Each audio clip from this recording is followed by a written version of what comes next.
Hello, everyone, and welcome to another episode of this series called Stand Up and Out on the Forgotten Generation podcast with your host, Troy.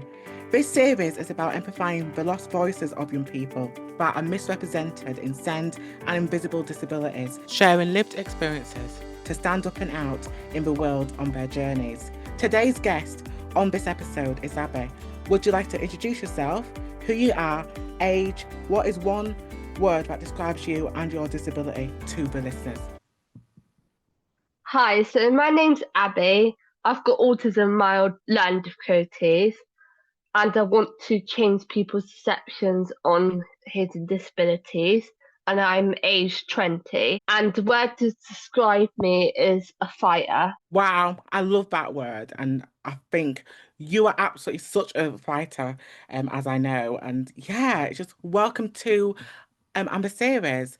And so the first question is, what is your journey as a neurodiverse young person? So I went to a special needs school for primary and secondary, and then I was diagnosed with autism at 12, and it was tough being in school. I don't think they basically met all of my needs to do with my cleverness. So they were a bit like not as good in understanding to come to my highest of what I could do. So and then I went to college into a special needs unit because I had to go in that unit because school said I had to.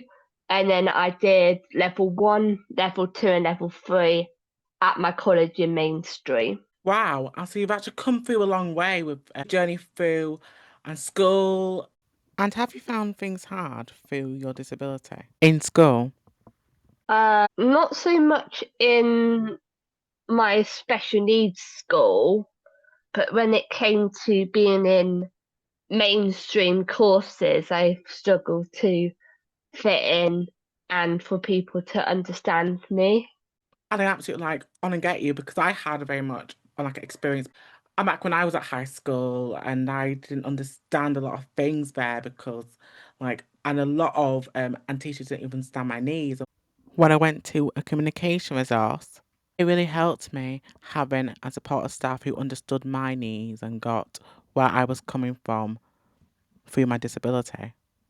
And I'm so glad that you had a special needs school that really supported you. Supported me ish. I think they need to get a little bit better though. It's the way the education system is. Yeah. I absolutely agree with you. And so, who inspired you to make a difference in your community as a neurodivergent person?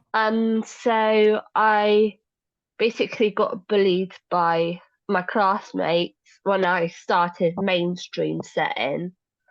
So got nearly kicked out of my college because of my special needs and they didn't understand. So I got suspended for a few days.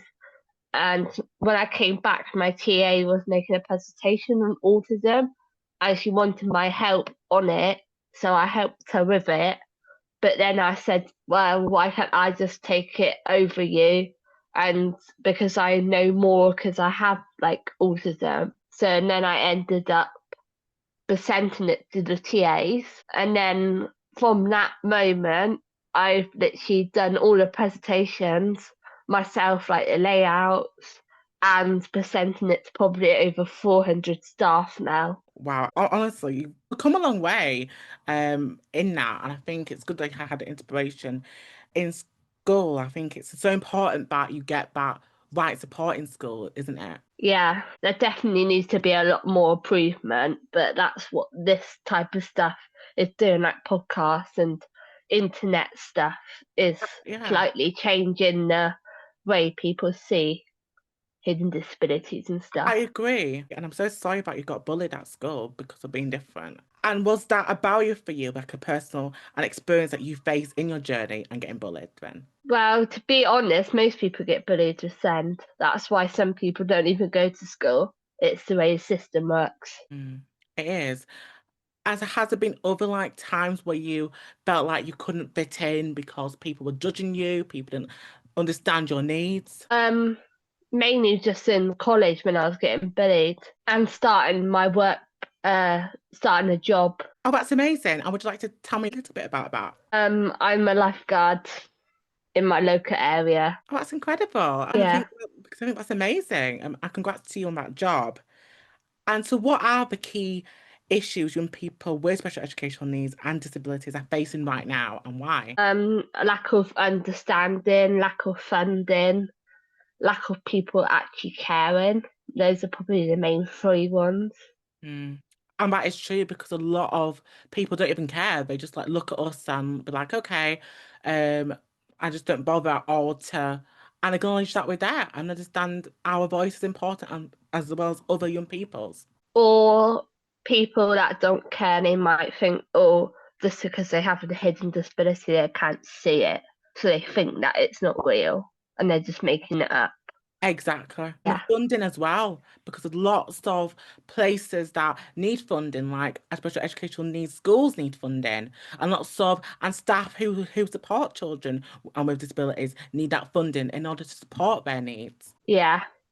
And that's not being an address and that's not being looked at. It's kind of not being taken lightly. Yeah. And so if you were the Prime Minister or the MP, what would you do better in supporting our voice? Actually make people listen because you're prime minister, you can do more and get more people to listen to you to actually get change for send. Yeah. And Yeah. absolutely like agree with you. I think you'd be a great prime minister. You would actually champion lots of different young people's voices, and like in different areas because I've seen the work you've done. One of your roles, I think, was it like a Duke of Edinburgh award, wasn't it? Yeah, I was an ambassador for that and completed all my levels on that. Yes, you did that, and you're part of and the Kids Youth Advisor Group as well. Kids Charity UK. Yeah. And you've done lots of different things actually, and that really like and empowers that change and that difference. Yeah. At the minute I'm creating a video about don't assume about autism with my college to change people's respect, like the way they think. Mm. And it's very tailored to my journey. I'm glad it is because I think it's so important that you highlight your journey as well because and you're living through being autistic. It's not easy having autism, and those who have it find it hard and find it not easy to navigate adulthood and education and just everything in life. And for people who don't understand it, it's very and frustrating for us because we're going through a lot. Yeah, people like, unless they understand it or had full on education, they just won't understand it, if that makes sense. Absolutely. And that brings me to the thing that I said like a few minutes ago about education and how education you think needs to be talked about more in supporting those young people. And do you think there needs to be better ways of making things better for young people with the government in order to be like, okay, this is what's going on with education for SEND. What are we going to do about it? To people like MPs actually Yeah, listen. Yeah. Instead of just going, oh, I will take that in mind, but don't actually do it. and exactly. And I actually think Yeah. like MPs need to go into schools and be like, this is what's happening. And then the young people need to be like, and this is what's going on in our lives. What are you going to do about it? Because, like, and a lot of young people out there who have like a disability, who maybe have an education and healthcare plan, kind of is lost in that system because most are not getting Yeah. and that support. It's been brushed away under the carpet. Yeah, it has because not enough people understand because they think people with hidden disabilities are just problems and too hard to handle, basically. Exactly. And it shouldn't though. And it should be really tackled and addressed. And I hope listeners listening to this episode will I take away on what you said. And so, what Yeah. is your one piece of advice to a young person wanting to and stand up and out but don't know how to? Basically, just stand up for who you are. Don't let people um basically brush you under the carpet, sort of saying, and just be yourself and educate people. Wow, I Yeah. love that. I love that piece of advice. because I think it will help so many young people listen to this episode who have a disability, who will take away that and to not be afraid to stand up for what you believe in and to keep Yeah, going. yeah, because some point if you stand up for who you are, some point in your life you will come to your dreams. If you don't believe, it won't come will. I absolutely agree. Yeah.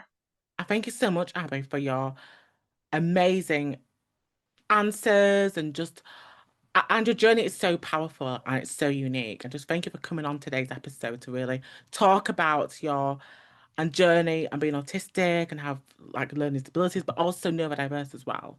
Because I think it really is so important. Yeah, it really is. Please support the podcast by subscribing and rating the podcast. I'd love to hear what you like and what could be better for future episodes. If you want to find me, you can find me on Instagram and iwill.troy and also on X, iwill_Troy. Tune in to next week's episode.